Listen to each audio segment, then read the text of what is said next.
As part of our Career Path seminars, today we're very lucky to have with us Dr. Dejan Slavnić, neurosurgeon, who will give us presentation about how to get into medical school and neurosurgery residence. Dejan, thank you so much. This is very important and desired topic. So I know you're very busy and I really appreciate your time.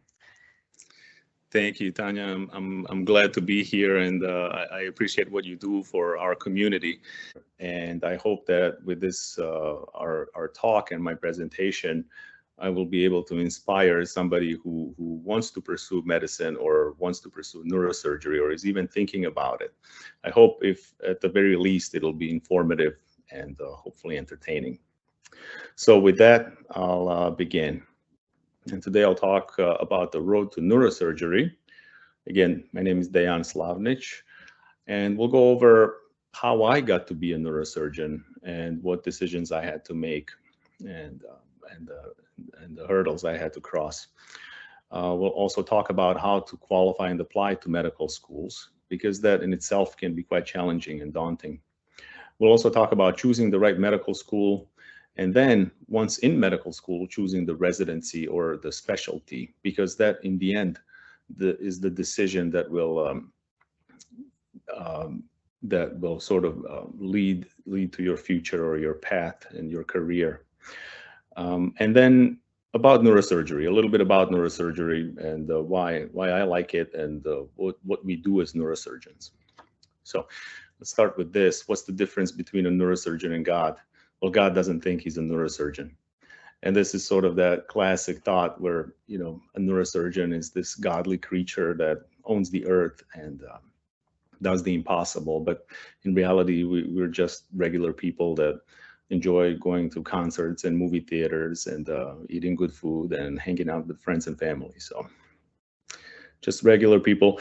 I will say that the one difference that you know, separates a neurosurgeon is that we have this ability to delay gratification for a very, very long time, and I'll go into that.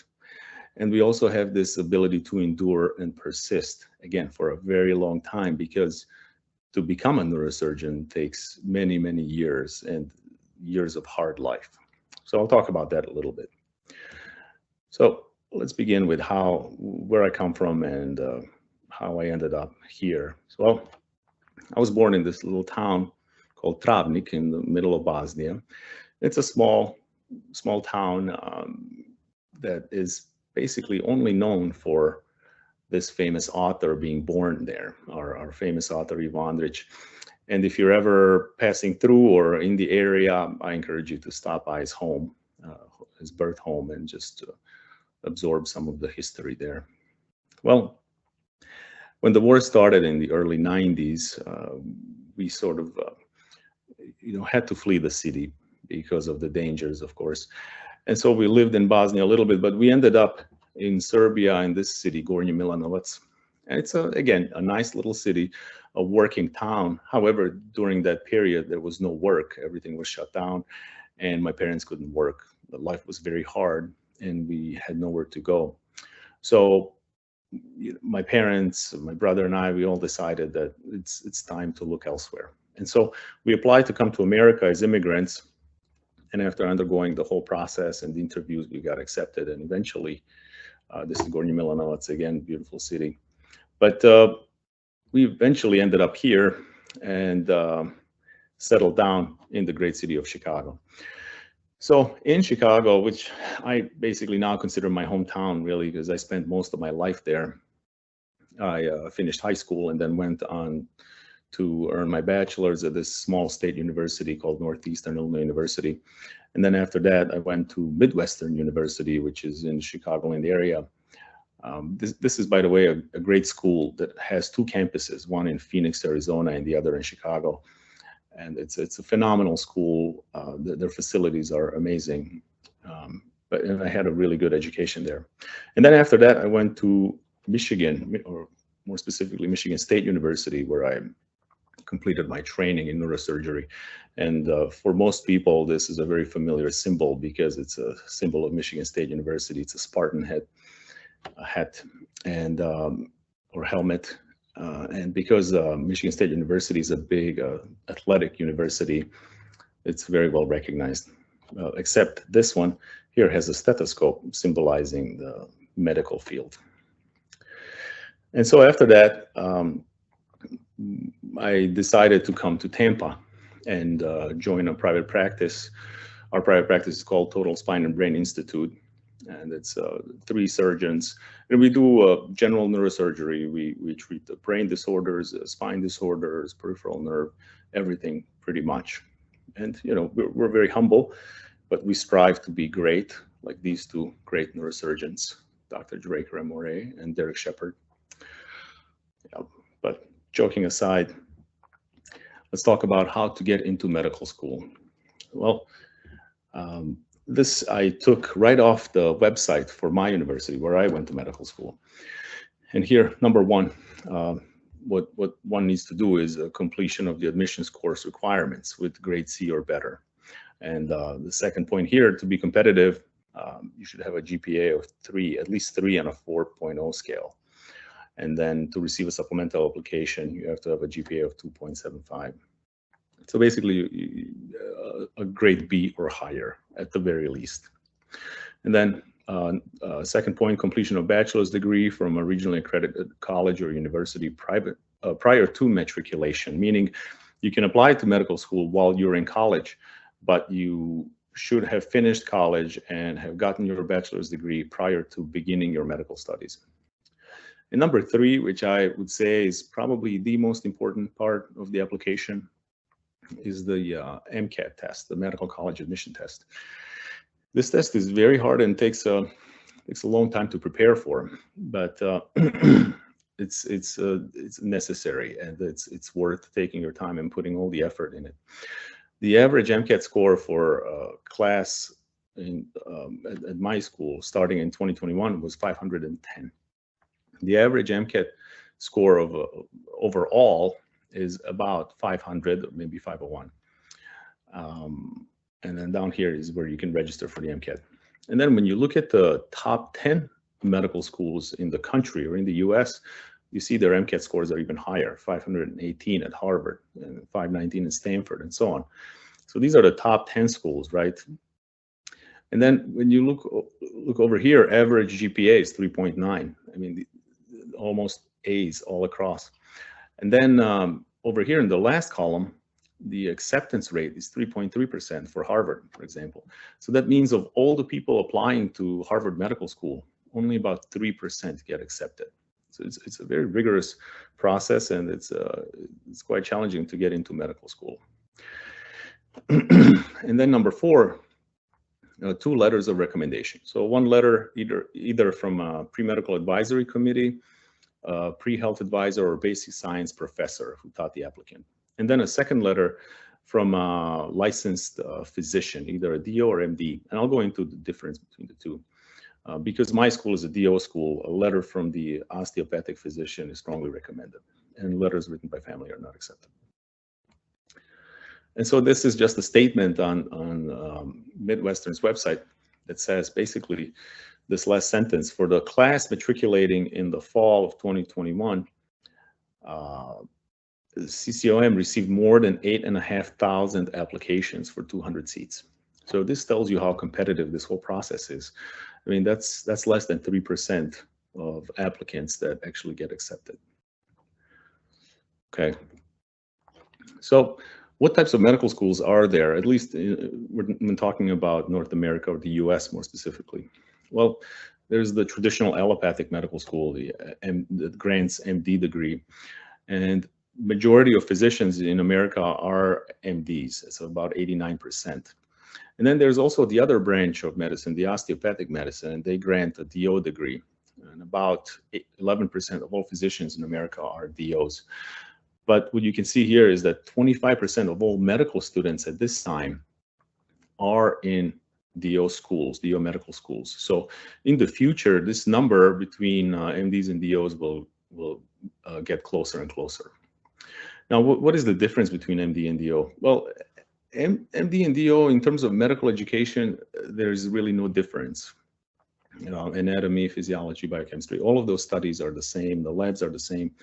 The only difference is that DOs also learn how to do spinal manipulations, something similar that chiropractors would do. And the philosophy of a DO school is a bit more looking at the whole body instead of being focused on the problem itself. It's sort of encompassing the whole patient. So this is just the approach to patient care and the way we look at the patient that's a little bit different. But otherwise, the education is pretty much the same. And then the international medical students or international medical schools, and this is one avenue for somebody who is a citizen of US and wants to, has a hard time getting into a medical school in America. They can pursue this. And these schools are mostly in the Caribbean islands. And some of the good international schools there are St. George's University, Ross University, and the American University of the Caribbean School of Medicine. So at these schools, you end up earning or being granted an MD degree. They do the first 2 years of medical education at the island, and then the last 2 years of medical education, which consists of rotations through medical specialties, are done mostly in America. So this is another avenue. So let's say you have worked very hard, you have gotten good grades, you took the MCAT, your score is very good, you got the letters of recommendation. Besides that, you also want to volunteer, ideally at a hospital, because I think they require some volunteering hours when you're applying. So let's say you do all that, you get into medical school, you enjoy medical school, you meet new friends, and you're challenged by all this knowledge, which is great. But then there comes a time when you have to decide what kind of a physician you want to be. And this is a big choice because it does decide your future and your nature of your work and what you're going to do for the rest of your career in most situations. Well, this is right off the Stanford's website, and this is actually a very good chart that I like, because here at the top you have a medical student. Well, after finishing medical school, not everybody has to be trained to be a physician. You can then pursue more of a laboratory research type job, work in pharmaceuticals or work for the government in a public health policy. This is an option for somebody who doesn't really want to be a physician, but wants to be part of the medical community.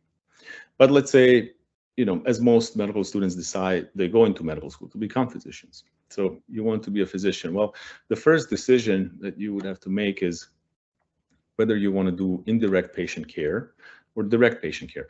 Indirect patient care is a physician, like let's say a radiologist, who looks at CAT scans and MRIs and then dictates reports. So they don't have direct patient interaction.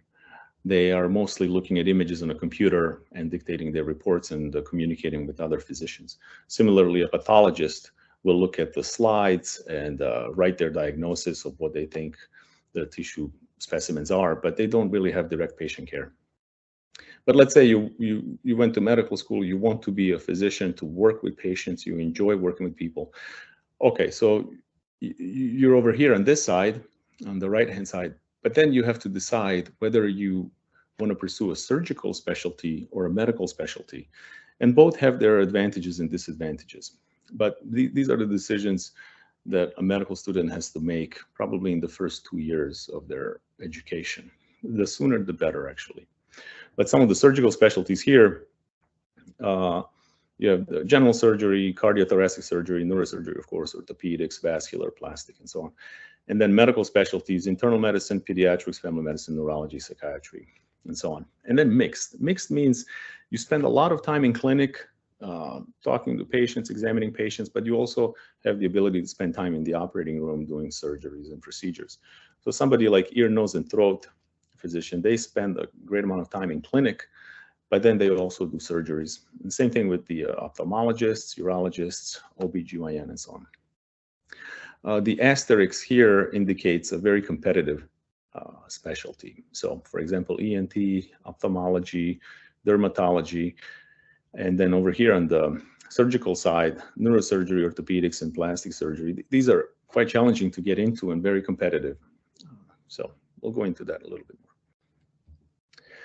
So what is neurosurgery as a specialty? And this definition comes straight out of American College of Surgeons. So neurosurgery is a surgical specialty that involves the conservative and surgical management of a wide variety of disorders affecting the brain, the spinal cord and spinal column, and the peripheral nerves. Okay, so when deciding, okay, is neurosurgery for me? Should I do neurosurgery? What is it like to be a neurosurgeon? These are some of the books I read prior to, partaking into becoming a neurosurgeon. And this is just a small sample. There are many books written by many neurosurgeons, but these are some of the famous neurosurgeons, right? Ben Carson, and so on. This is by far my favorite book about neurosurgery, called "When the Air Hits Your Brain."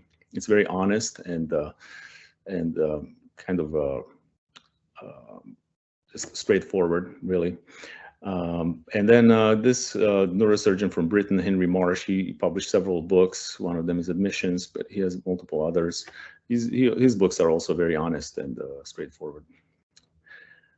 So that's that. Now, when we're looking at neurosurgery residency itself, there aren't that many positions available. So total positions in 2019, 232.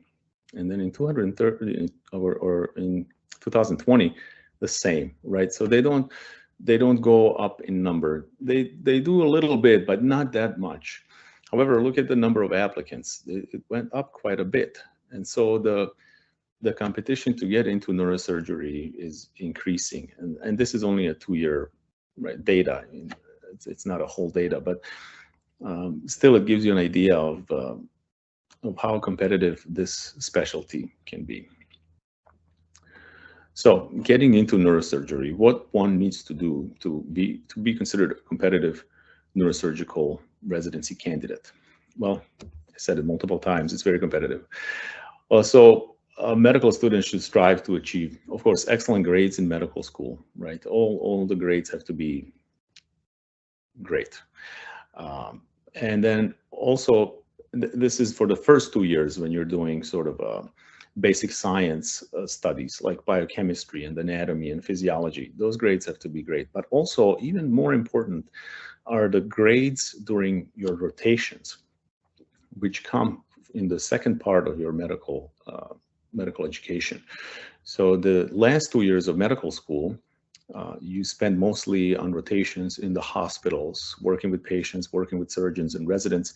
And these are very important because especially if you get to do a rotation in neurosurgery.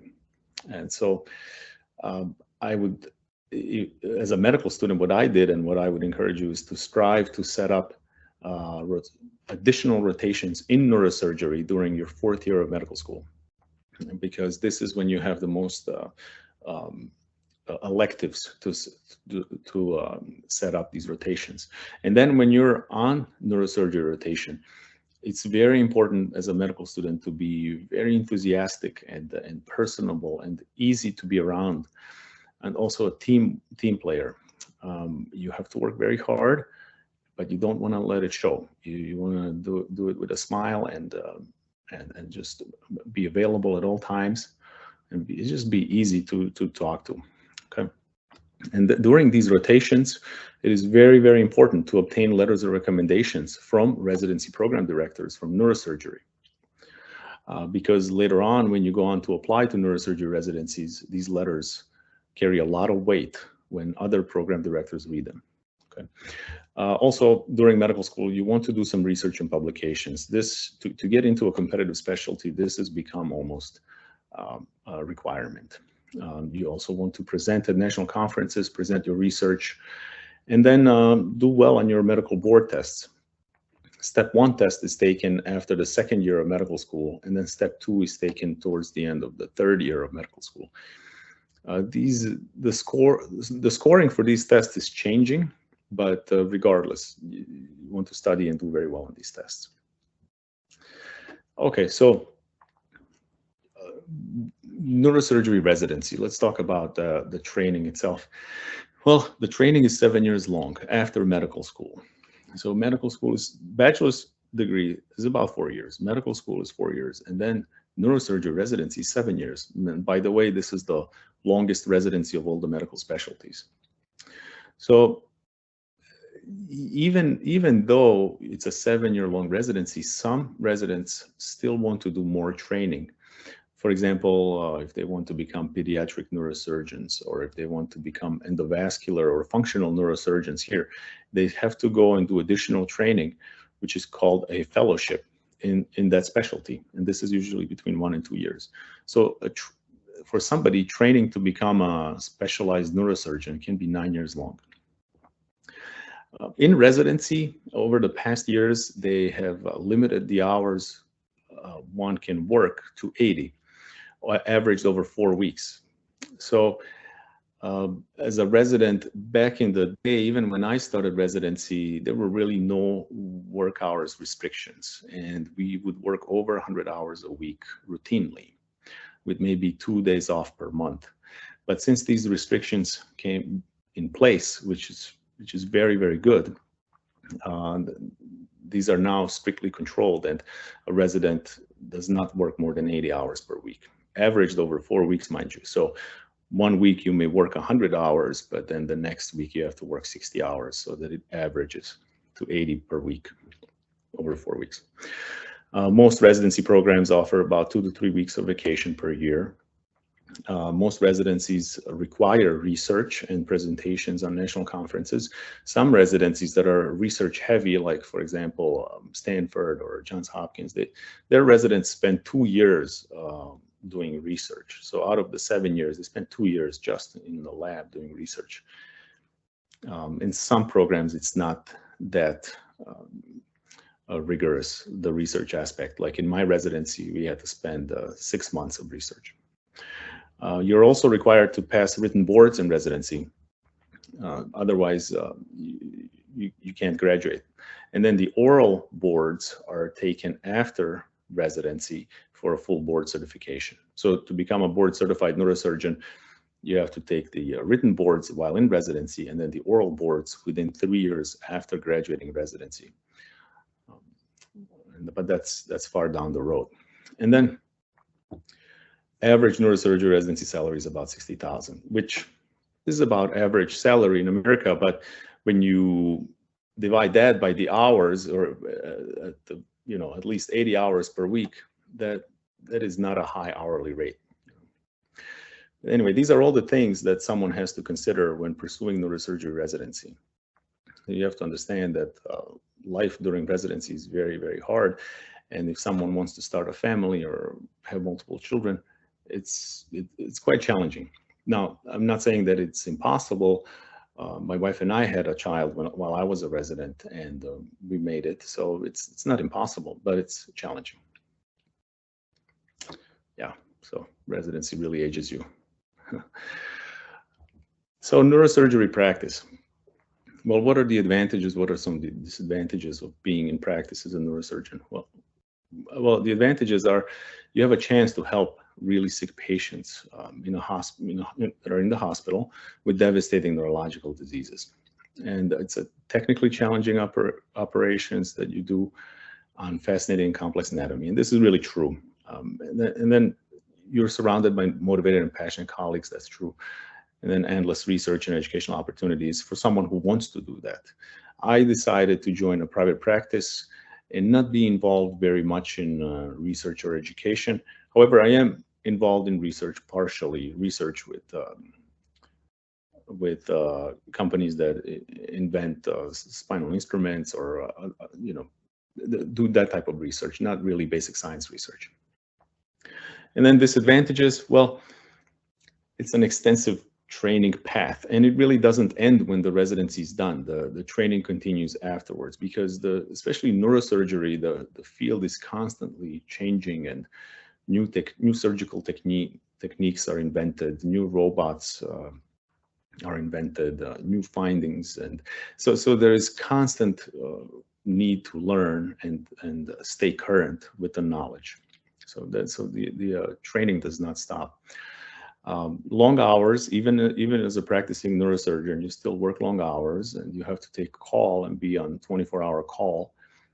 If something comes through the emergency room that needs emergent neurosurgical intervention, somebody has to be available. And then the schedule is often inflexible. If you are on call for the ER, it's not that easy to switch that schedule. Also, potential personal sacrifices in terms of relationships, family, and hobbies, and we talked about this. It's a hard and long training. And then emotional discomfort of witnessing incredibly sick patients suffer. And this is hard, but through training, you learn to deal with this. And but in the beginning, I remember my first and second year in training, they were very, very hard, and it was hard talking to families about someone having a poor prognosis. And but over time, you develop strategies how to cope with that and how to talk to families. Yeah. And then this is the average salary for a neurosurgeon, and no one really likes to talk about the financial aspect of medicine, but it's out there. It's on the internet. Anybody can look this up. So it's a neurosurgeon is a very well paid physician. However, the training and sacrifice and time that goes into this, I don't think is really worth that amount of money. So somebody who's motivated only financially to pursue neurosurgery, I think that's a wrong motivation, and it'll be very hard to make it all the way through if that is the main motivating factor. So just keep that in mind. And once you're in practice, you really can do basically whatever you feel comfortable with. And I'll show you some cases that I have done. So here is one surgery that we did. This is a minimally invasive spine surgery that we did on a patient who had severe stenosis and lower extremity weakness. And here you can see we're using a robot called Mazor, built by Medtronic, and you can see the robotic arm that's helping navigate down to the spine. So this is very cool, and this is just the beginning of this fascinating technology that's now being applied to neurosurgery, which is all about navigation and robotics. And this is basically what the end result is. You have all the hardware placed in, the decompression is done, the nerves are decompressed, and the spacers are placed here. Everything looks good. This is an interesting case. The patient came in with subarachnoid hemorrhage, and the imaging revealed this 3 millimeter aneurysm. And you can see it over here. You can see this little blood vessel that's running through here, and then off of it is this aneurysm that comes like that. And this aneurysm hemorrhage, and you can see some of the blood here. So we did our surgical dissection, we found the aneurysm, and we basically trapped it with little micro aneurysm clips, and then we resected it out. And it's very interesting. We sent this aneurysm to pathology because it was very unusual in the location and coming off of such a small blood vessel. But it turned out that this was an infectious aneurysm, what's called a mycotic aneurysm. And so the patient needed to be on antibiotics for this. That's interesting. This is a case I did actually yesterday. This patient presented with a seizure. She was at a store walking and fell down and had a full-on seizure. She has no recollection of that. They brought her to the emergency room, and they did some scans of her head, and they found this large tumor here in the left frontal lobe. You can see how much mass effect it's exerting on the brain. The brain is squished all the way around it. And so she went for surgery yesterday. We took out this whole tumor in completion. And this is her immediate postoperative CAT scan. You can see the brain is already re-expanding into that cavity, and the patient's doing very well. She will go home tomorrow. And I'm going to finish with this quote here. This is a quote by Harvey Cushing. A certain excessiveness seems a necessary element in all greatness. And it's very true. Harvey Cushing was father, he was considered a father of neurosurgery here in America. And he and his the people that followed after him did tremendous for neurosurgery, tremendous work and innovation. And so that is my presentation. This is my email. If anybody ever wants to contact me regarding anything, really, any questions about neurosurgery, about medicine, anything that I can answer or help, I'm available to. So please feel free to email me anytime, and I'll do my best to help you.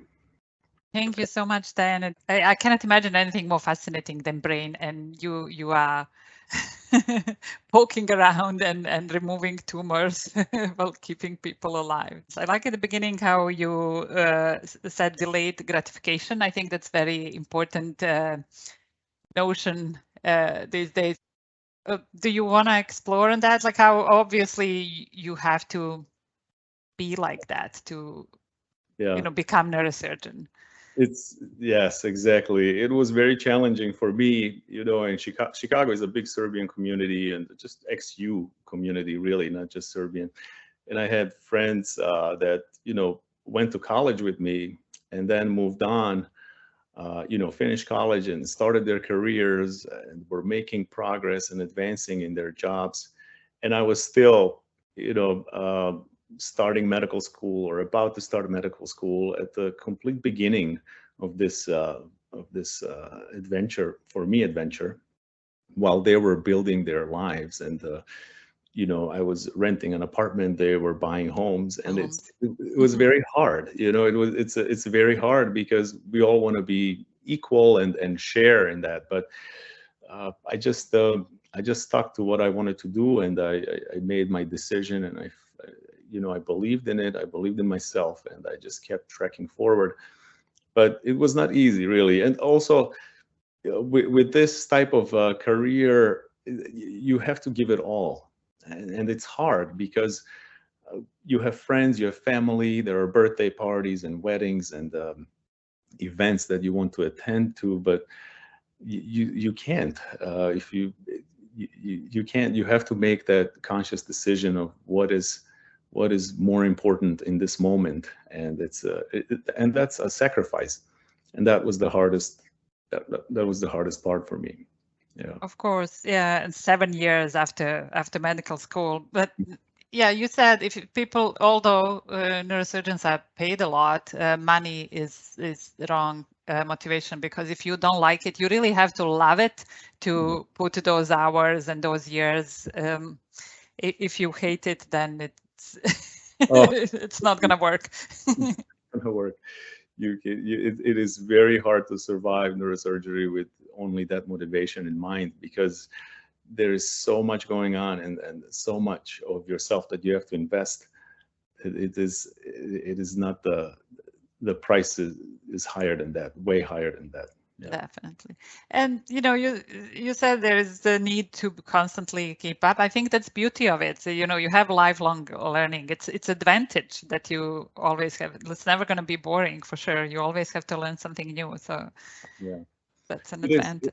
Absolutely, it's true. And what's interesting, I even still can't understand why neurosurgeons just don't retire, and they really don't. They don't retire because they're driven by this constant need to learn and to know.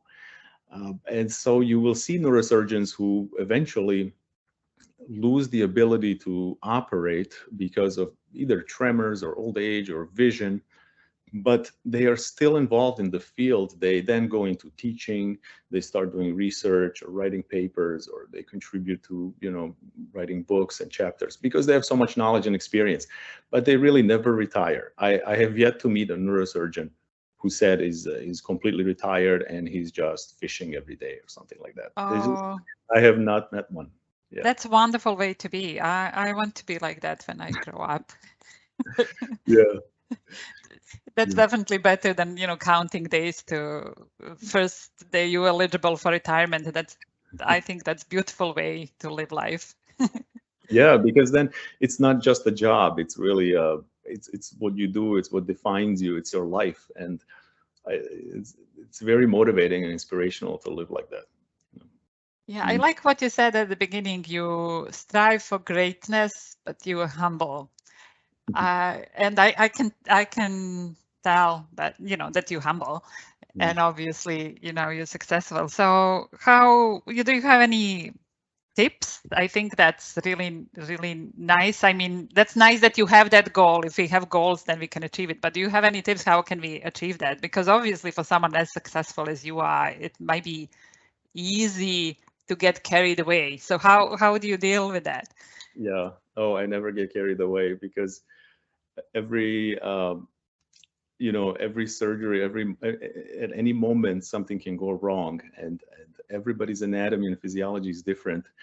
And so if one surgery goes well, is not necessarily that the next surgery will. You have to stay humble, because in this field you will get humbled, because eventually something will go wrong, and as it always does, and that is just natural. And then the person will get humbled very quickly. So as neurosurgeons, I think the more humble the surgeon is, the better surgeon they are, because they think differently. There is no arrogance involved. They're constantly analyzing themselves and getting better, instead of thinking of I am the best, I know the best, I am the greatest. Because once you develop that mindset, then you stop progressing, because you stop learning. Because then you think you're God and you know it all, but you don't, and you're constantly learning. Every surgery I do, I learn something, because everybody's anatomy, everybody's tumor or whatever I'm operating on is different. It's no two people are the same, really. No, nice. Yeah, that's great growth mentality. You also mentioned endure and persist, and I don't know if you had opportunity to read the Angela Duckworth book on grit, and that her research shows that the only predictor of success is grit. There are all things that influence intelligence and family and talents, but grit. So obviously you have grit. Yes, you have to have grit. So when I was in medical school, I had a friend who was unbelievable at just absorbing information. I just couldn't keep up with him. And we would study together. We would go to the library in between classes. We would, eat sandwiches while reading anatomy. We studied together all the time. I just could not keep up with him. He studied more than me, and it showed in his grades. He was just superb. But about maybe 2.5 years into medical school, he, in a way, burned out. And he gave it his best in those 2 years, and then he just couldn't carry it anymore. And so, not to say anything negative about him, or he's also very successful, but he chose a lot less intense specialty than what he originally wanted to do and what I thought he was capable of doing. So he chose the easier route because he just couldn't do it anymore. So that's what I mean by grit, is you don't have to be necessarily the best at all times, always. You just have to be able to be good and persistently good. And that in itself will carry you far and much further than most people. So Travnik, I'm familiar with Travnik, and the 90s. Hardship of that, and then Serbia was under sanctions, so it was very difficult in different way, not as war, but very, very, very difficult times in Serbia as well. So I know what you're talking about, and this is wonderful that you went through that, and now you're so successful. Do you think maybe your background somehow helped you to persist? That's a good question. I don't know. I don't know. Is it? I don't know. We're all made differently, and nature versus nurture. Now they're talking that nurture is more important than nature. Really, it's not the way we're born, but the way we're built as we grow up. So even genes can change. Even the environment, can change the genes, called epigenetics, and so the nurture really becomes the essential aspect to somebody's, future. So I do think that that definitely had a role in my life, that consistent, finding ways to get better, to survive, to move forward, and and that in itself took a long time. Even when we came to America, life was very hard. Nothing was Right. given to us, and then again from the beginning, learning the language. And by the way, I was 16 years old when we came to America, and I spoke no English. And then I started high school, being one of the older kids in high school, not speaking English. It took a, it just, again, that coming back to that persistence and ability to endure and just carry forward. But definitely, it seems like my whole life has been like that. Desire to move forward, and that's what you did. From whatever hurdles, you just moved forward and work hard. That's wonderful. Yeah, thank you so much. This is such a wonderful career, wonderful story. We're all proud of you. This is amazing. Thank you. Thank you. Yeah, thank you for taking time to do this. Absolutely, anytime, of course. And please share my email if anybody reaches out to you. I now close my slides, but if anybody wants to get in touch with me, if anybody has any questions, feel free to forward their messages to me, and I'll talk to them. I will. That's very kind, very generous. Thank you. Thanks, Tanya.